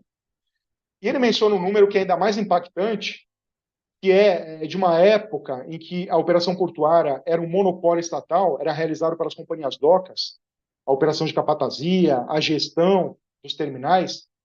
No ano de 1974, foram 7.141 acidentes. Foi um recorde horroroso, monstruoso, para ser esquecido, mas é importante mencionar como efeito de paradigma para comparação. Ano de 1974, 7.141 acidentes. Em 2014, pós-ógmo, pós-modernização, 54 acidentes. Então, o ógmo é uma figura central na garantia da saúde e da segurança do trabalhador portuário, não só do avulso, mas também do vinculado, e é peça-chave para o equilíbrio laboroambiental no porto. E é por isso, e, doutor Maurício, eu compartilho da mesma tese, da mesma opinião, de que admitir uma volta ao passado não é que nem aquele filme famoso De Volta para o Futuro, mas seria uma volta para o passado. Admitir que sindicatos realizem a gestão do trabalho portuário avulso com base numa interpretação errada, equivocada da lei dos portos, seja por defender que isso seria aplicável para os TUPs, terminais de uso privado, ou porque uma negociação coletiva, negociado sobre o legislado, poderia afastar uma figura criada por lei, afastar responsabilidades legais de uma figura criada por lei. Entendo que isso seria um tremendo retrocesso em termos de meio ambiente do trabalho portuário. Então, por isso também entendo que essa nova versão da NR29, ela contém um erro gravíssimo ao admitir o sindicato como gestor de mão de obra. O sindicato na intermediação da mão de obra do trabalho portuário avulso. A nova versão da NR29, ela contém dispositivos relacionados a isso, deveriam ser revistos, revogados, até mesmo porque o entendimento atual do TST é de que, se o terminal decide requisitar trabalhador portuário avulso, essa requisição ela deve ser feita ao ógmo, que não cabe aos sindicatos realizar essa gestão do trabalho portuário avulso. Até mesmo porque, com relação ao negociado sobre o legislado, uma das questões que são vedadas expressamente pelo artigo 611-P da CLT é negociação sobre questões relacionadas à saúde e segurança do trabalho. Ora, tirar o ógmo da gestão do trabalho portuário avulso é prejudicar diretamente as questões de saúde e segurança, e certamente não teriam o mesmo cuidado, porque não é do métier e não existe uma estrutura voltada para isso, com relação aos sindicatos, para os sindicatos cuidarem disso. Bom, doutor Fábio, mais uma vez agradecendo pela oportunidade, encerro aqui minha fala e fico à disposição depois, se houver alguma consideração adicional, alguma pergunta, debate, enfim. Muito obrigado. Obrigado, doutor Lucas. Fiquei aqui observando. Realmente é um tema muito interessante, né? E a sua exposição, eu via que assunto não falta, né? O senhor emendava um assunto no outro, ele lembrava de alguma coisa, posicionamento do TST, divergência hermenêutica, risco ecológico, risco econômico.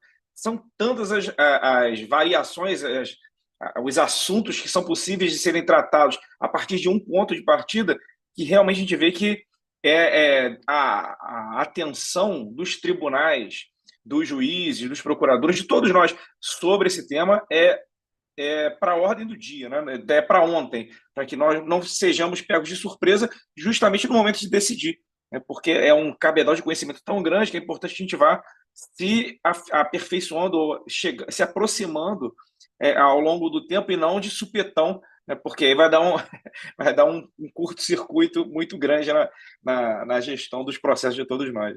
Doutora Silvana, então deixamos aqui, né, para o fecho de ouro, a chave de ouro do nosso encontro, com a doutora Silvana aqui, que vai nos prestigiar. Eu agradeço mais uma vez a sua gentileza, doutora Silvana, por ter participado, por aceitar participar do nosso programa. E, por favor, pode fazer as suas considerações. Obrigada. Eu tenho uma telinha para compartilhar, né, mas um pouco antes eu saúdo a todos e a todas, e eu faço na pessoa do nosso mediador anfitrião, Dr. Fábio Rodrigues, e agradeço imensamente o convite. É uma honra para todo profissional vir participar, né, dessa justa questão, uma roda de conversa bastante privilegiada, bastante qualificada, e que se mostra como uma iniciativa que agrega e aperfeiçoa temas relevantes para a Justiça do Trabalho, né, e para os profissionais envolvidos no dia a dia das questões. Então, doutor Homero também, né, uma referência doutrinária, nossas aulas de graduação e pós-graduação. Não conheço pessoalmente, mas eu conheço didaticamente. Doutor Lucas Rênio, colega dispensa, né, mais elogios. Eu acho que assim é um vetor, um jurista importantíssimo para o nosso setor, seja nos precedentes que traz aí cotidianamente, seja no envolvimento, né, aí no maior porto do país. Dr. Maurício Coentro, também não tive o prazer de conhecê-lo pessoalmente, mas reconheço sua referência, principalmente quanto aos ambientes laborais dos portos. Hoje conversamos um pouquinho antes e só amplia assim, a minha admiração pela sua atuação. E desde logo convido a todos para virem visitar o Porto de Paranaguá. Já é um outro momento, doutor Lucas, é outro cenário, e tenho certeza assim, que o Porto receberá todos de forma muito satisfatória, mostrando aí o que avançamos, o que intencionamos, né? E o que estamos corrigindo nesse meio do caminho. Então, gostaria de compartilhar, doutor Fábio, você está liberado aqui? É só proceder normalmente, pode compartilhar.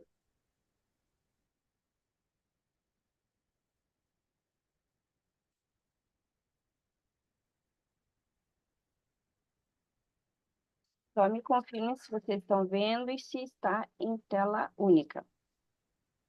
Estamos sim. Ok.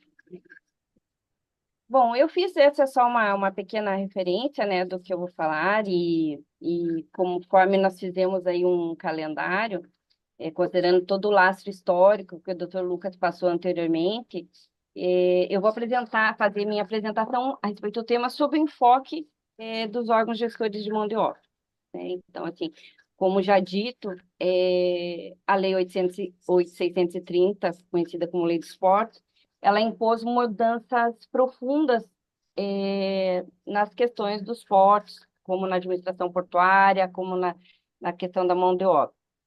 A criação dos órgãos, ela mostrou-se como um marco de uma mudança de maior impacto. Por quê? Porque o principal objetivo da lei era a quebra do monopólio dos sindicatos atuantes no período, que forneciam mão de obra à margem da legislação, com ausência de controle, sistema evidente de apadrinhamentos respeito à própria saúde dos trabalhadores. Tanto como comentou o doutor Maurício, por vezes os trabalhadores dobravam, né, um turno atrás do outro, e eram sempre os mesmos trabalhadores. Muitos ganhavam muito e muitos ganhavam nada, né, ou quase nada. Então, a lei, né, posteriormente foi revogada pela 12.815, que repetiu literalmente a intenção originária do legislador quanto à competência dos órgãos gestores, mas reconhece seu caráter de utilidade pública, o que já é suficiente para demonstrar o quanto, né, esse agente é imprescindível para o sistema portuário. Para administrar e gerir a mão de obra, o, os órgãos fazem, né, com um expressivo investimento em tecnologia de informação, principalmente, capacitação técnica e treinamento, fornecimento de EPIs, medicina ocupacional e todas as diretrizes, e o cumprimento de todas as diretrizes que emanam do dia a dia portuário, né, para atender não só as demandas de carga e descarga, mas principalmente as demandas trazidas pela fiscalização, pelas atuações e também, muitas vezes, pelas reclamatórias trabalhistas, né, que é fato corriqueiro também no nosso ambiente. Então, os ógmos, ele vem, né, como uma finalidade, ele tem o alicerce na igualdade de trabalho, as ofertas de trabalho, a responsabilidade legal para organizar e fiscalizar as escalas, observando o rodízio legal, observar o cumprimento concernente às normas de segurança do trabalho. Então, tudo isso, além de estar previsto lá na Lei 8.630, regulamentado pela 9.719, ele também vem na formação na 12.815. Como diz o meu colega, Dr. Lucas, o trabalho portuário é um mundo à parte, né? Ele tem uma vida própria no campo das relações sociais, no dia a dia, né? E muitas vezes a gente nota que até nos debates, nos diálogos que a gente costuma participar, que realmente ele permite,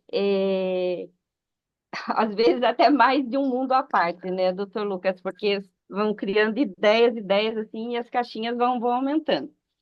Então, assim, a superação dos obstáculos advindos com a reforma do setor e o enfrentamento, né, quanto aos desafios que foram impostos, ele mostrou-se como um importante pilar para a transformação cultural.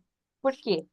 Porque, conforme diz até a mensagem de veto, a mudança trata-se de profunda mudança nas condições de funcionamento dos portos, medidas de ordem estrutural que atingem fundamentalmente as relações de trabalho, no setor regulado por práticas constituídas ainda no século passado e que criaram hábitos e normas transmitidos até de forma hereditária. Então, assim, quando veio a lei, culturalmente, ela tinha um desafio muito maior, né, não de regulamentar, mas de apaziguar e de convergir, do que efetivamente aplicar os comandos que tinham sido impostos pelo regramento, né? Então, os operadores portuários, né, passaram a ter a obrigatoriedade de constituir em cada porto organizado um órgão gestor de mão de obra que administrasse o fornecimento da mão de obra do trabalhador portuário avulso dentro do porto organizado. Além disso, o ógmo tinha a finalidade de observar as questões de escalação, que era o principal mote que se verificava à época anterior, né? O desregramento, seja pela dobra de turnos, o privilégio dos apadrinhados, a ausência total de preocupação quanto à quantidade de horas que o trabalhador, né, se ativava nas ofertas de trabalho. Então, como consta da bibliografia do procurador Meirinho, a problemática da escalação ela chega como uma mudança de mentalidade, né? Não se tem mais as paredes, não se tem num primeiro momento, acaba que o trabalhador ele passa a enxergar o ógimo como um fiscalizador, como um patrão, mesmo que a lei não o classifique como um empregador no sentido comum, né? Então, devido a essas resistências, né, Santos, como o Dr. Maurício colocou, fizeram o enterro, né, do procurador. Aqui em Paranaguá, tocaram fogo nos carros do ógimo, aquartelaram no Fórum da Justiça do Trabalho o procurador do trabalho, o pessoal da Justiça do Trabalho. Então, foi Dr. Ricardo Bruel, acho que é a época, e todo o judiciário que estava naquele momento tentando, através das audiências públicas, verificar não só o contexto, mas a forma com que seriam implementadas as escalas eletrônicas. As escalas de trabalho, né, ainda naquela época, apesar do Ógimo Paranaguá ser um dos pioneiros na escalação eletrônica. Então, verifica-se que a resistência ela foi bastante grande, né? As mudanças elas foram assim, elas sequer foram analisadas, simplesmente elas foram combatidas, né? De todo jeito, de toda forma, com violência, com desconhecimento total do que vinha a nova lei falar, né? Então eles colocam, né? Eu achei bastante interessante essa referência aqui que fala que o processo de modernização ele abala uma cultura de trabalho ancorada num sistema ocasional, coletivo, de ritmo regular, essencialmente masculino e com controle do processo de trabalho. As mudanças se expressam em experiências reveladoras de disrupção moral decorrentes de tensões entre elementos constituintes de uma identidade de trabalhador portuário e as novas configurações desse trabalho. Então, desse modo, combater, né, ultrapassar esse limite entre a cultura anterior e possibilitar e permitir a criação, né, e o início do novo pensamento foi bastante complicado para todos os órgãos, né, seja Paranaguá, Santos, mas de um modo geral, o que se tem conhecimento, foi bastante difícil. Mas, enfim, ao longo dos últimos 30 anos, mesmo a Lei 8.630 ter sido revogada pela 12.815, tivemos alterações trazidas com a Lei 14.047, né, que ela vem na época da pandemia e coloca, né, novamente em xeque a questão da competência dos órgãos em muitas discussões judiciais, principalmente discussões voltadas à saúde e segurança do trabalhador. Foi essa Lei 14.047, ela vem e insere o ógimo como atividade essencial, insere na lei de greve, mas ela traz assim algumas obrigatoriedades que os trabalhadores não aceitaram e é onde recomeçam novas discussões sobre a sua competência. O sentido do ógimo tentar, né, profissionalizar, especializar e dinamizar a administração e o fornecimento de mão de obra, ele é questionado, né? Ele é questionado quando os trabalhadores são obrigados, até pelas questões da Anvisa, portarias do Ministério da Saúde, o órgão tem sim que cumprir os regramentos de permanência do trabalhador no porto ou no afastamento daqueles, né, com idade acima de 60 anos ou com doenças congênitas, e quando faz, ele basicamente passa a ter um enfrentamento judicial como se ele fosse um impositor, né, daquele regramento que a sua escolha, o seu arbítrio, né, ele escolhesse. Eu quero trabalhadores nesse momento de pandemia com menos de 60 anos e não quero trabalhadores que tenham doenças congênitas. Então, assim, não, apesar de não ser razoável, todos os órgãos enfrentaram esse tipo de demanda no judiciário. Posteriormente, passado esse panorama de bastante dificuldade para o setor, que trabalhou 24 horas, né, todos os dias, o porto não para, tiveram discussões a nível de TST, em que foi pacificada daí a questão do estabelecimento da competência exclusiva dos órgãos gestores de mão de obra para não só desenvolver a administração da mão de obra, mas também atribuindo algumas prerrogativas que estão, né, constam tanto da lei, né, da lei mãe, quanto 12.815, 9.719, e principalmente dos demais regramentos, como a NR 29, OIT, e todo aquele microsistema, né, como foi referenciado anteriormente, que envolve as matérias do assunto, né?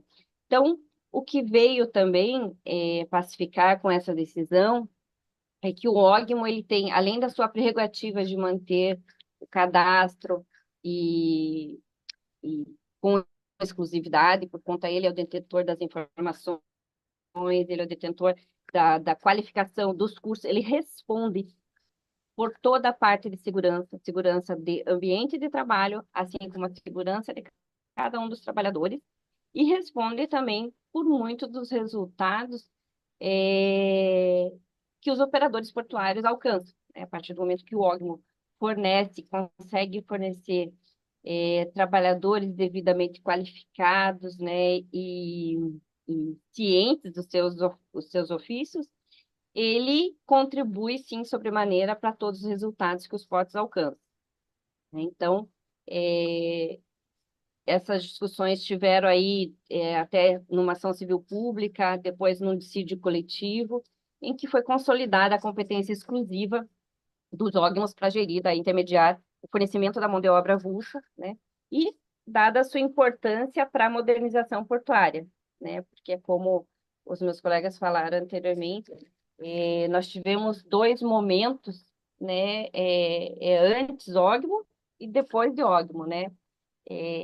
Então, e são evidentes as, as alterações, são evidentes as prerrogativas que foram assumidas, a intermediação da mão de obra em todas as suas frentes. E os desafios, né, desafios e perspectivas que, para ter uma gestão de mão de obra eficiente, ela acaba, assim, no dia a dia, o ógimo, ele enfrenta esses desafios. Não é, muitas vezes, como uma empresa em que você monta um planejamento estratégico e você vai alinhando e vai executando, né, a cada tempo, a cada etapa, aquela estratégia. No caso dos órgãos, no caso da implementação dessas governanças estratégicas, em cada um dos movimentos, sempre em prol de melhor qualificação, melhor aprimoramento, resultados eficientes, produtividade, preocupação com a saúde e segurança do trabalho, acabam ocorrendo embates. Então, assim, quando é para resolver as questões de escala, treinamento, norma de saúde, assiduidade, os controles e outras medidas, o órgão ele acaba sendo soterrado de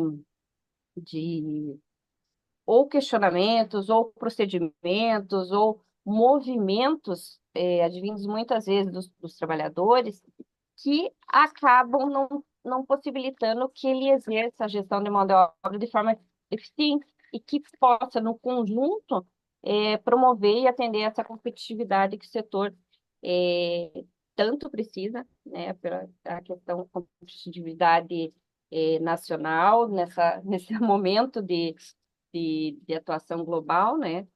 Então, acaba tendo, assim, diariamente e corriqueiramente, tendo esses enfrentamentos. Então, quando o ógmo ele passa a exercer essas questões, à luz do que eu coloquei aí nesse resumo, né, ele vai enfrentando, mas vai avançando ali para cumprir com suas competências legais. Tem nuances de alguns ógmos, né, e aqui eu sempre uso como referência o ógmo Paranaguá, que é o melhor, o mais eficiente, para mim o mais lindo, e hoje é feriado aqui, ele consegue, né, empreender procedimentos sempre tentando otimizar todo esse resultado, seja nas escalas de trabalho, né, com adequação das escalas que atendam os navios que atracam, Questão do treinamento e qualificação, né, com aprovação, inclusive, de um fundo especial mantido pelos operadores para que sejam, de fato, treinados e qualificados os trabalhadores, já que não podemos ficar à espera dos valores que retornam dos prepom portuários, né? Normas de saúde e segurança, tem clínica específica para trabalhador portuário avulso, tem todo um sistema de cadastro ocupacional, analisando, orientando, promovendo ali um controle de renovação, tem um plano, um programa de álcool e drogas, tem um programa de assiduidade que passa pela comissão paritária, uma tentativa de que esses trabalhadores, sim, né, cumpram o que a OIT 137 apregoa. Tem um controle de cadastro atualizado, eletrônico. Então, assim, é um dos órgãos que tem uma gestão de mão de obra visando atingir resultados, visando a eficiência no retorno que ele tem que dar para os operadores portuários, seus constituintes. Então, além disso, tem a questão, né, como eu falei ali, das escalas de trabalho. Aqui em Paranaguá, desde 2012, não existe mais dobra, doutora Milton. Aqui em Paranaguá, desde 2012, através de uma decisão judicial transitada em julgado, e deixa eu só compartilhar novamente aqui, que eu acho que eu fechei a página, não fechei? Está mostrando a página para vocês ainda? Tá. Que desde 2012 nós temos aqui apenas um turno diário. Então, o trabalhador, ele trabalha um turno de 6 horas no decorrer do dia portuário, né? Então, assim, além da observância das 11 horas interjornadas, ainda tem essa questão de que o sistema eletrônico não permite que ele se engaje em mais de um turno, né? Até pelas questões judiciais enfrentadas anteriormente. Então, por aqui, quanto a isso, assim, estamos, assim, foi resolvido o passivo quanto a esse aspecto. Temos pouquíssimas hoje demandas que tratam sobre questão de jornada, pouca coisa, assim, sobre intrajornada, às vezes, mas com isso nós conseguimos, através dos acessos da administração dos portos, evidenciar que muitos dos trabalhadores sequer eles trabalham às 6 horas, né? Muitas vezes eles trabalham lá 3 horas, 4 horas, e isso tem tudo constatado no sistema de entrada e saída. Para além da escala rodiciária, tem a questão do treinamento e qualificação profissional, que, como eu falei, a lei dos portos atribuiu a obrigação de treinar e habilitar o trabalhador. Só que promover essa formação multifuncional e adequada aos novos, né, e modernos processos de carga e descarga, ele tem um custo e demanda uma atuação crucial por parte dos órgãos. Então, muitos, a exemplo daqui, criam fundos, né, que assegurem que todos os TPAs tenham, assim, não só acesso à qualificação, né, a primária, mas como o aperfeiçoamento conforme as demandas vão tendo e vão sendo apresentadas pelos operadores. Então, ela faz com que o TPA tenha plena participação nas escalas de trabalho, né, permite que ele responda cada vez mais a essas ofertas, que ele tenha um melhor rendimento ao final do mês, né, desde que responda essas escalas, e exige, sim, um aperfeiçoamento, uma continuidade, de acordo com a aparelhagem que o porto tem trazido. As normas de saúde e segurança ao trabalho são aquelas, e são cumpridas todas aquelas que constam da NR 29, né?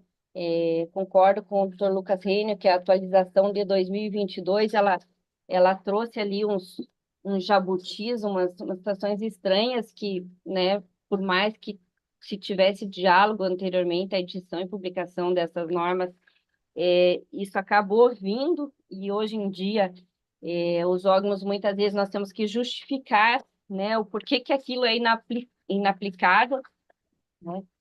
Temos pela NR 29 a questão do plano de assistência à multa, o PCE, que realmente é um envolvimento bastante interessante na questão até porto-cidade, né? Se vê Paranaguá, você tem, são 18 berços, daí tem mais terminal, 2 terminais privativos, e todos acabam envolvendo em análise, em estudos, para que todos estejam atentos a qualquer problema que venha ocorrer, né? Aqui em Paranaguá tivemos anteriormente aquela explosão do navio Vicunha, que ficou bastante conhecido, e essa é uma preocupação não só pelas empresas, pelas operadoras de granel líquido, mas toda a parte do porto organizado. Controle da assiduidade, né? É um tema polêmico do setor. Ele envolve nuances que o trabalhador ele vem, né, com a questão que a lei permite, que o engajamento ocorre ao seu livre-arbítrio, mas ele tem que cumprir as peculiaridades da categoria. São os engajamentos mínimos que permitam e que mostrem que os trabalhadores vivem sim, têm a sua principal fonte de renda e remuneração das atividades portuárias, né? Aqui, com esse programa que foi desenvolvido, que nós constatamos e confirmamos, são os trabalhadores de finais de semana, o pessoal que usa nas atividades lá, responde às escalas de trabalho, somente aquelas escalas que permitem ali um revezamento, às vezes a questão do operador de equipamento, ou que tem uma possibilidade de dispensa pelo operador portuário, e vão para os seus outros afazeres. Temos comerciantes, temos professores, temos guarda portuário aqui, e temos muitos trabalhadores ligados à prefeitura. Então, assim, é bastante complicado você fazer toda essa gestão, né? Aplicar a assiduidade, mostrar que... E, e eu, cada vez que eu falo, eu fico pasma, porque nós temos aqui, por exemplo, categoria dos estivadores, em que a frequência mínima são 14 pegas por mês. Mas 14 pegas com a possibilidade de 4 pegas diárias. Então, assim, você quadriplica a quantidade de vezes que você pode tentar se engajar, e temos trabalhadores que não conseguem cumprir essa cota. Então, assim, 8, por exemplo, arrumadores. Puxa, que difícil, né? 8 vezes você se engajar num turno de 6 horas no mês é bem difícil. Então, assim, essa é uma cultura que nós estamos tentando, né? O trabalhador vai buscar o processo disciplinar, a gente esclarece, mostra para ele, mostra a questão, a obrigatoriedade dele, caso tenha uma justificativa válida, que apresente no órgão, que faça o protocolo, né? Como um trabalhador tem que fazer. Se ele falta ao trabalho, ele justifica. Se é afastado do INSS, a empresa também tem que saber. Então, essa cultura que está, assim, atualmente, ela tem movimentado bastante as demandas que temos por aqui também, né? Então, assim, de um modo geral, as mudanças, né, não tem como conceber essa continuidade das competências que a modernização assegurou para o órgão, sem que sejam ampliadas até e pacificadas algumas discussões, quanto, de fato, a atuação do órgão, que vão além das escalações, que são essenciais para a continuidade das operações e os resultados e aumentos da eficiência dos portos, né? O conceito dado, ele não pode ser lido e observado de modo desfocado, porque ele não é compatível com a realidade do setor, se for assim, né? E eles devem atuar, os órgãos devem atuar quase que nos moldes de empresas, mas assim no sentido de objetivando o coletivo, implementação de algumas regras, né, implementação de diretrizes, e do modo geral, como agentes essenciais, né, na transformação portuária. Aqui coloquei resumidamente a questão do que, né, o papel dos órgãos.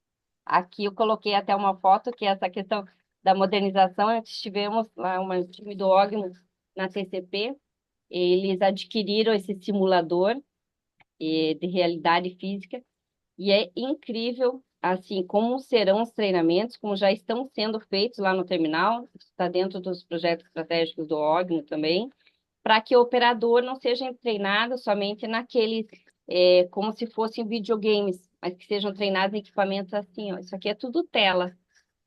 É impressionante esse equipamento, e o que o terminal explicou é que eles estão fazendo assim, eles conseguem evidenciar por relatórios exatamente aquilo aonde estão os problemas dos trabalhadores.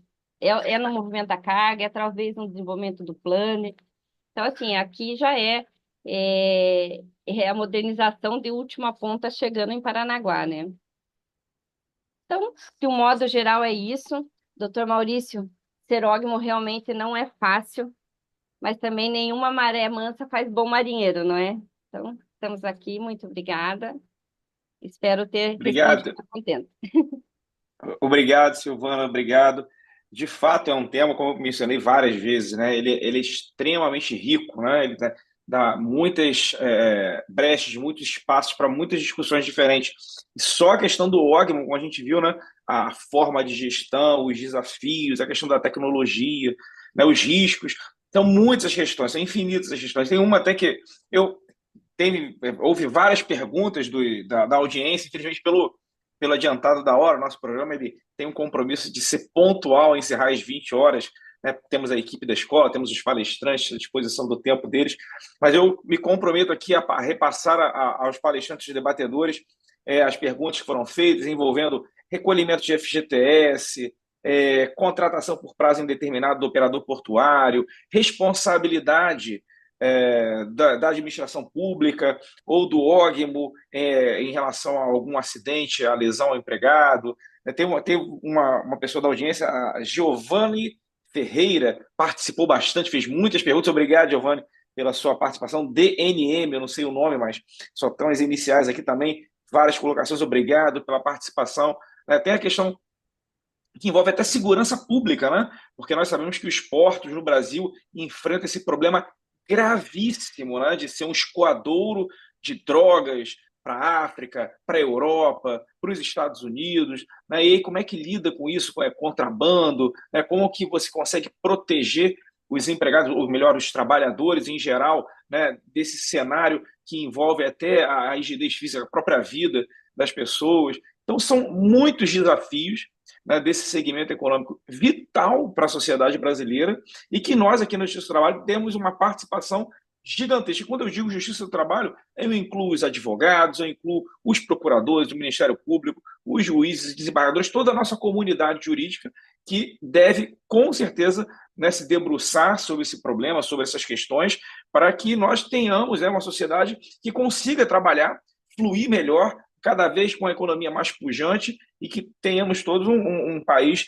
organizado e bem sucedido institucionalmente para deixar as pessoas progredirem, os empreendedores ganharem dinheiro e fornecerem muito trabalho, muitos impostos e o país prosperar. Então, eu agradeço muito a todos que estiveram até esse horário conosco, nos assistindo. Agradeço mais uma vez, né, ao desembargador Homero Batista, ao procurador Maurício Coentro, aos advogados do doutor Lucas Rênio e a doutora Silvana Alves, pela participação aqui, que abrilhantaram o nosso debate, um tema extremamente difícil, e todos se disponibilizaram a compartilhar conosco, gentilmente, um pouquinho do conhecimento que vocês dispõem sobre o trabalho portuário no Brasil. Então, agradeço mais uma vez. Finalizamos mais um Justa Questão e lembrando sempre, ao final, que o nosso programa ele fica gravado no canal do YouTube da Escola Judicial. Então, quem não pôde assistir ao vivo, pode assistir depois, que ele fica disponível. E quanto ao material que a gente disponibiliza para os debatedores, é importante frisar também que ele também fica à disposição do público e dos juízes, dos procuradores, no site da Escola Judicial, dentro do portal do TRT da Primeira Região. Se vocês fizerem uma pesquisazinha lá no site da Escola Judicial, vocês vão encontrar lá na nossa biblioteca digital todos esses cadernos, essas revistas, com os diversos temas que foram debatidos ao longo desses 37 episódios aqui do Justa Questão. Então, tem material de sobra para quem quiser estudar lá e se debruçar sobre os nossos temas. Então, mais uma vez, muito obrigado e boa noite a todos e até o próximo Justa Questão. Boa noite, até a próxima. Boa noite, até a próxima, gente. Tchau, tchau.